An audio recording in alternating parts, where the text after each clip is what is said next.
ওই যেই রক্তের মধ্য দিয়ে, আমি এটা অনেকবার বলেছি যে আমার পাশে কিভাবে একটা ছেলে শহীদ হচ্ছিল, আমি মিছিল দিচ্ছিলাম, আমরা এরকম করে করে, তো আমার পাশে একটা ছেলে ছিল, আমার চেয়েও বয়স কম, ওর পরনে একটা মাস্ক ছিল, হাতে লাঠি ছিল, এটা আমি অনেক শোতে বলেছি।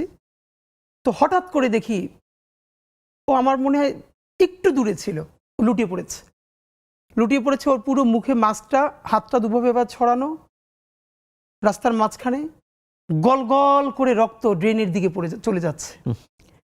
এবং এটা গুলিটা নিচ থেকে আসে না, হয়তো কোনো ছাদ থেকে বা স্নাইপার শুট, কারণ নিচ থেকে আসলে তো আমাদের গায়ে লাগতো।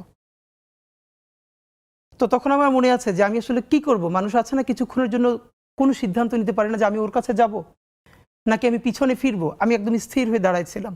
তখন আমার যারা আরো সাথে ছিল টেনে পরে দূরে নিয়ে গেছে। ওইটার পরে আমার সিদ্ধান্ত চূড়ান্ত হয়েছে যে ও তো আমার একটু পাশে ছিল, ওইগুলিটা তো আমার মাথায় আসতে পারতো। ও যে এখানে শহীদ হলো, ওর বাবা মা ভাই বোন দুনিয়ার সব আছে, কিন্তু আল্লাহ যে ওরে নিয়ে গেল আর আমারে রেখে গেল, এর মানে আমার কিছু কাজ আছে, এই লড়াইটা আমার জারি রাখতে হবে।